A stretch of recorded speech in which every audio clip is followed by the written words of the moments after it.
all constitutional amendment proposals. The submissions will undergo thorough legislative scrutiny, including public hearings, stakeholder engagements, and multiple levels of approval before any constitutional changes can be effected.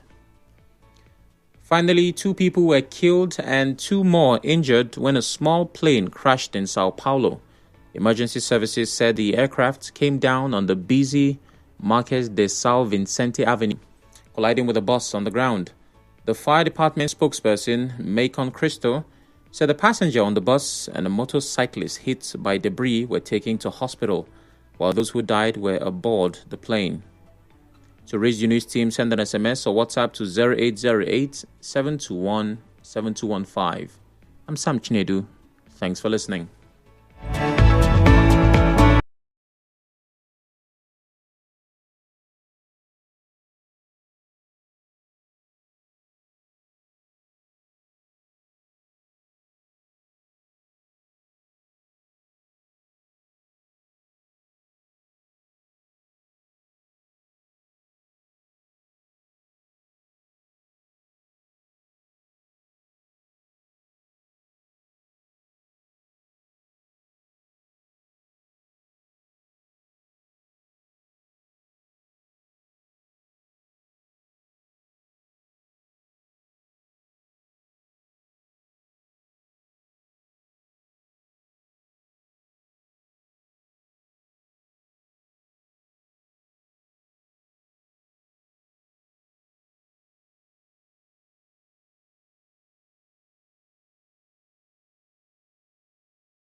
We're looking in the direction of education.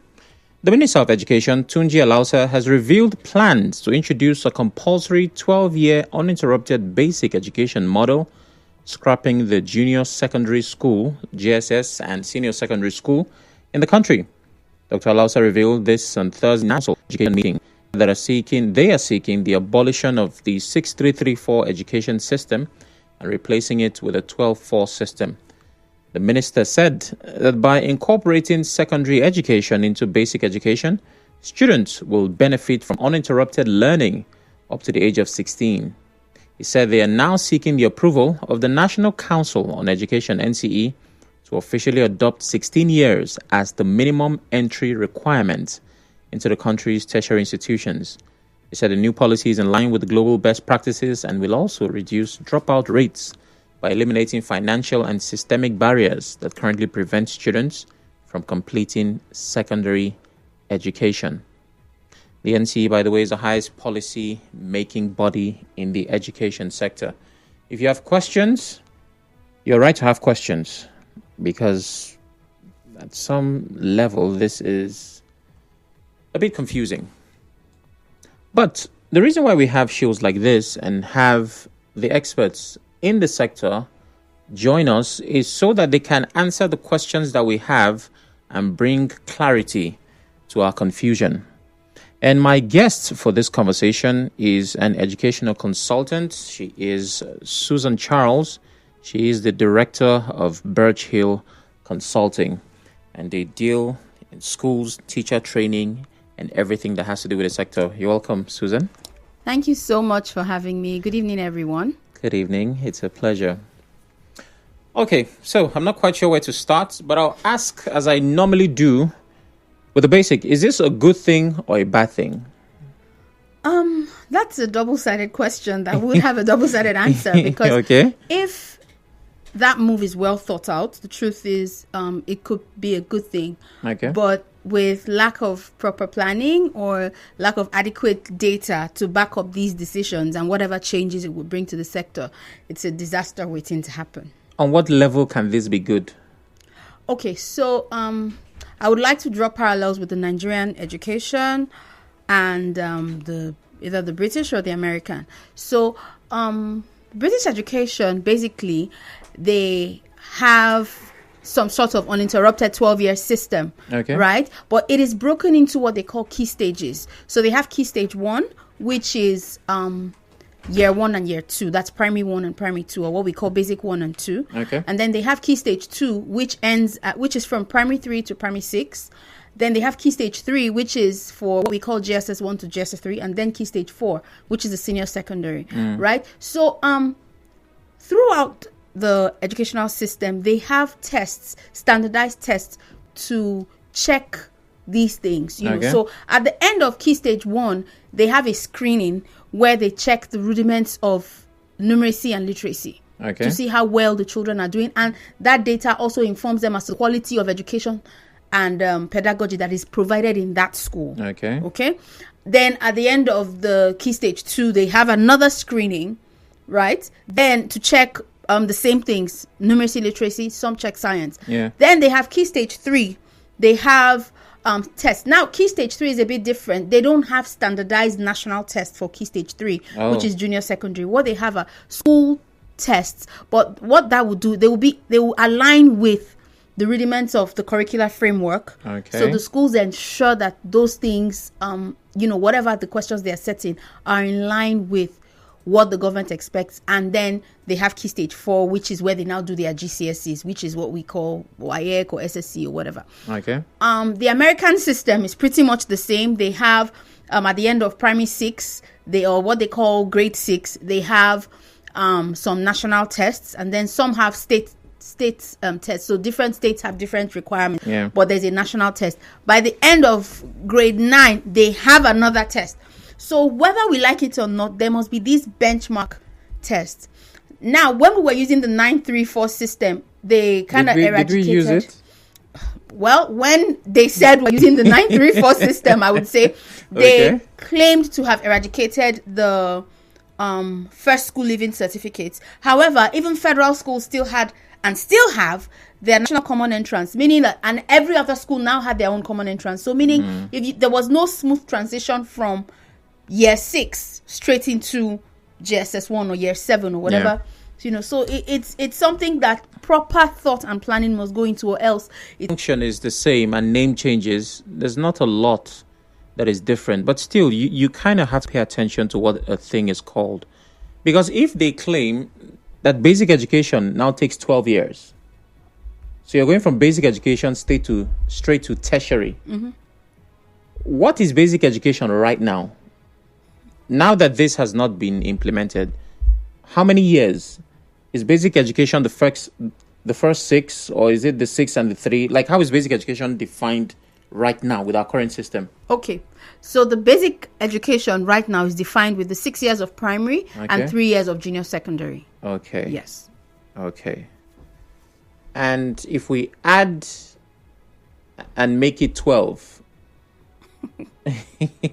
because I don't see someone, I may be wrong, right? I don't see a person at SS3 as a recipient of basic education. Well, welcome to Nigeria. No, again, because I'm thinking the knowledge at that level doesn't seem like it's basic, right? It's not actually basic. It shouldn't be basic. However, our entire education system, if you permit me to say so, this is sacrilege, but the truth is, even what we have at the university level, if you ask me, is basic, because universities, for the most part, are churning out unemployable graduates, people who have the paper certificate, but they don't have the cognitive wherewithal to even go. Okay, so you say that in countries where this work, they have things that they've put in place. Now, a lot of times, and this is away from education even, we see, and I don't want to use a cliche term, but that's what basically explains the point, putting the cart before the horse. There is a policy that is proposed, or they say they want to do this, and there are 2, 3, 4, 5 things that they should have done first. Exactly. Before getting to that point. Exactly. What are these 2, 3, 4, 5 things that we have not gotten right yet? Okay, so on paper, the ministry had earlier announced that they were introducing 15 vocational courses. Yeah. So my question is, if these courses have really been included into the curriculum, are they also teaching the students the business of the skill? So I don't just want to learn photography. What do I do with that skill? What are the entrepreneurial skills, as it were, that I would need to make photography a viable skill or competency for me? Yeah.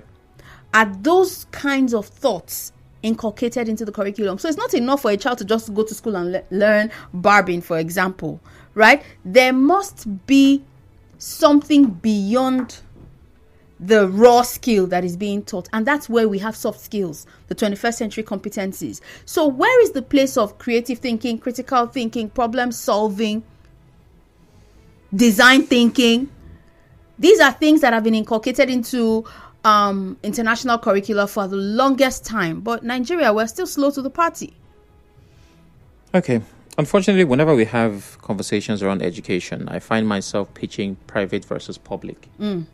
That happens almost every time. Yeah. So is it a bit better with private? I know that public school system leaves a lot to be desired, but are there players in the private sector that are at least, pulling their weight and trying to, bridge the gap and all of that? Yes, definitely. But the private sector is a wide range. We have people who are providing quality education for high-income families. Yeah. Some for middle-income families. I don't know if we still have middle income in Nigeria anyway. And then we have some who are providing for low-income families, right? Okay. I know that a lot of the high-income family providers, premium. Yes, they place a premium on these competencies because their products will go far and wide and will play in the big leagues, all over the world. Okay. And then for some schools that are on the other spectrum, the middle and low, are still providing quality education as much as they possibly can, because the truth is, most of these big schools are using blended curriculum, Okay. most likely the British and the Nigerian. So schools that are catering to lesser family brackets are also blending, but they may not be able to have access or provide as much infrastructure as the high-end ones will. But yeah, I think I like to say that for the most part, a lot of private sector providers are doing a great job with regards to producing children who are getting education that matters in the future world of work. I think the worst case scenario would be education that is expensive but of low quality. We have some schools that, Oh yes, that we offer do. that. We do. Unfortunately, the Nigerian parent likes a lot of packaging without having core knowledge about what the expectations are and what the expectations should be. Don't blame the Nigerian parents, Suzanne. A posh accent, a school that looks like it's supposed to be Disney World, and very likely school bus and all of that. We have a break coming up. After that, we talk some more. Please stay with us.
Court for electoral offences. House of Representatives says proposal for creation of 31 states, not House resolution. And on the foreign scene, Israeli ban on heavy equipment prevents retrieval of thousands of bodies in Gaza. Details in the 6 p.m. bulletin. To reach the news team, send an SMS or WhatsApp to 0808 721 7215. Thanks for listening.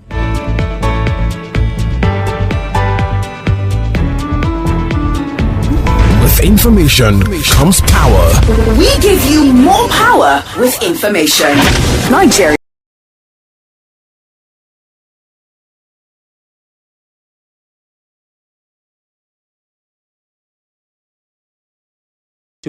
Nigeria Info. Sam Oracle Chinedu here. Time check is 5:31 p.m. on the 7th day of the second month in 2025. We're still talking about education. The Ministry of Education is looking to introduce a 12-year uninterrupted basic education system. And my guest, Susan Charles, who's an educational consultant and the director of Birch Consulting, says if you look at it from the left, it might be a good idea, but from the right, it's not. And it's because there are lots of things we should have done before we got to this point, but we haven't done that. But my question for you, because I need you to be a part of the conversation, is what your take is on this. How would the policy affect your child's learning? As a parent, is this something that you're for or against? Does this sound like a good or bad idea? Call me and tell me. 0817-923-0002, 0817-923-0003.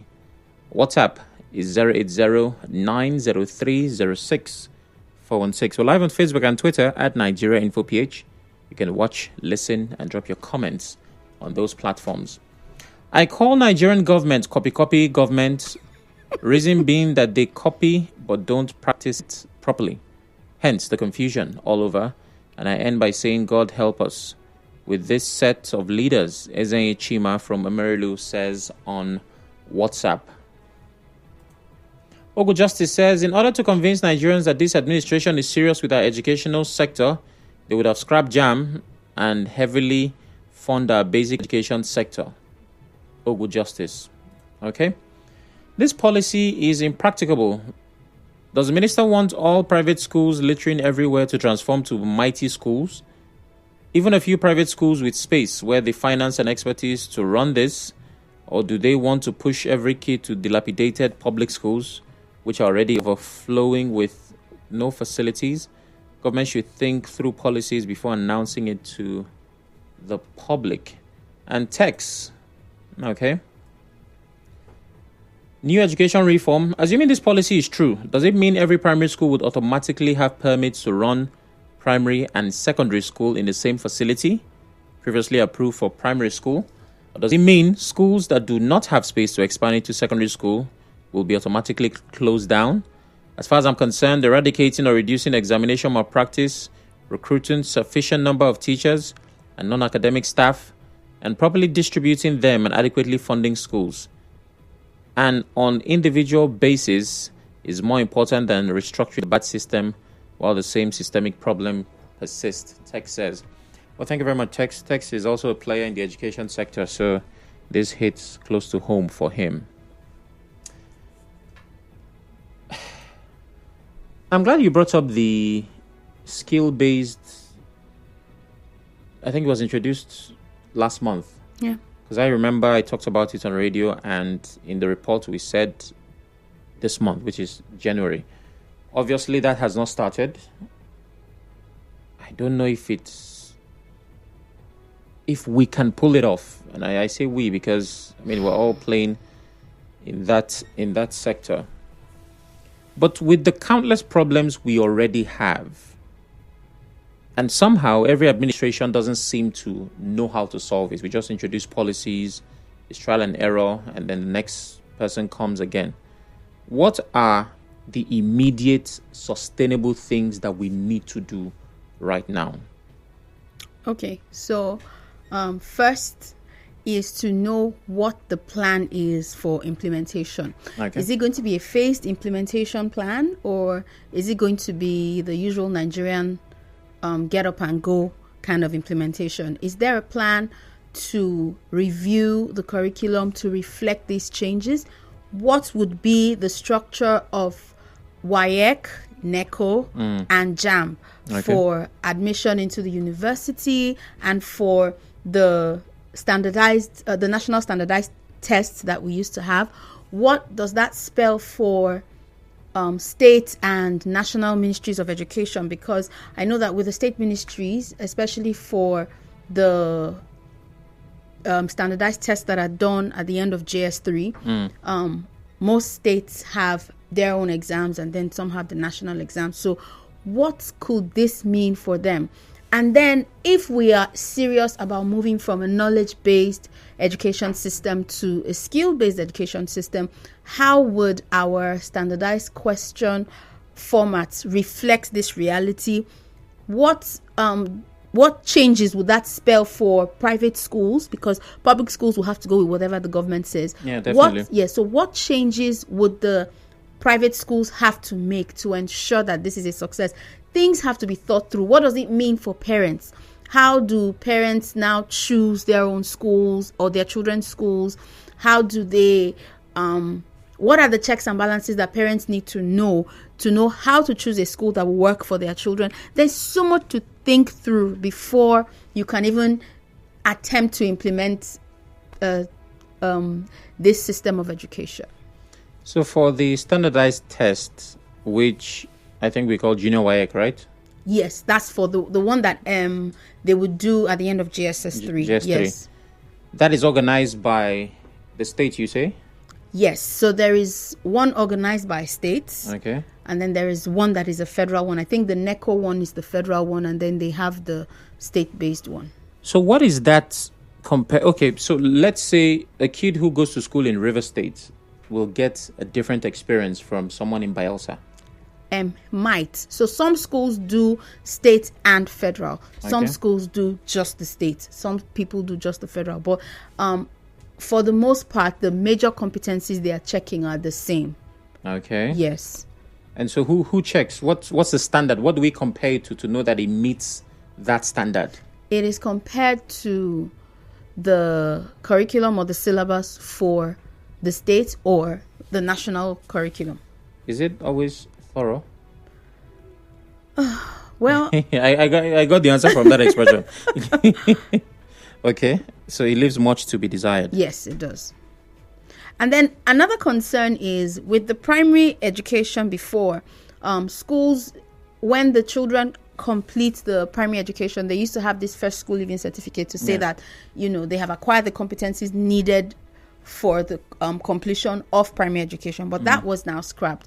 But then schools are still doing still doing common entrance. Federal schools are still doing their national common entrance, which is pretty much the same thing. So, countries that are doing this kind of education, they still have standardized tests at the end of 6 years. So what are we going to use? Because the 6-year standardized tests we had been scrapped. So what are we using now? Are schools, given the freedom to set whatever they want? So there are so many questions and there's so many angles to look at. They'll come up with something and you will love it. Amen. Yes, indeed. Okay, so you've said a couple of things that need to happen, but also at your level, because I know Birch Hill is always doing something. You've had your establishment, rather, has had trainings for teachers.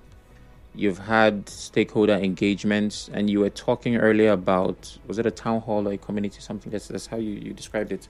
Okay. So that's something we started last year for parents, called Parent Connect, where it is like a town hall meeting. Okay. I like to call it a town hall meeting for parents and school leaders to engage so that there is mutual accountability. Parents are equipped with the knowledge they need to be able to hold their schools accountable. Schools are also equipped with the knowledge they need to be able to hold their parents accountable. And because it is not coming from one particular school, the speakers are going to be objective. The the discussions will be objective. So it's not based on anybody's personal agenda. You know, so it will be something that will be able to hold parents accountable as well as hold schools accountable. It's great that you're doing that. I mean, you've created the platform for that to happen. But I want to put you on the spot. What's the craziest thing you've discovered with these meetings? You bring parents from different schools and teachers from different schools or school owners. What is a revelation that you were like, wow, I didn't know this happened? I will speak about one from the parent end. Okay. And speak about one from the school end. Yeah. The craziest thing I got to realize is that a lot of parents are not aware of the developmental milestones of their children. So they don't know what their children should be able to achieve at the different levels of development. They don't know, what to expect for each age and how to be able to check. And because the private system has a broad spectrum, people can bring in all sorts of curriculum. It seems that there is this competition where, especially for nursery schools, one school is saying, oh, our children can do 1 to 50 by the time they are 3. And another school says, oh, I want to up my standards. And at the end of the day, you see 3-year-olds counting numbers to 1,000, even when they don't understand. So school and parents see these kind of things, especially knowledge-based recitations and cramming, states and capitals. They see these things and say, wow, my children's school, they're doing amazing. And they don't even realize that their children are not being equipped with the competencies and skills they need for effective development. So, that's on the side of the parents. Then on the side of the schools, I think I've mentioned it really, there is this competition rather than collaboration, which is why I'm very excited with the schools we work with and engage with. They understand that even if we had schools everywhere, not every parent would like every kind of school. There is something that appeals to me that would make me seek out a school. So the way I thought about schools as a teacher is different from the way I think about schools as a parent, right? So what schools need to understand what makes their school and who exactly is their customer. So most schools I see are not thinking about school as a business. Some of them just see it as a cash cow, or some of them see it as passion without looking at the business end of it. So we like to tell school leaders that we work with that building a successful school brand is as easy as ABC. ABC stands for something, it's an acronym. A for administration, B for business, and C for curriculum. If you do not pay attention to these 3 areas, your school will suffer in one way or the other. Oh.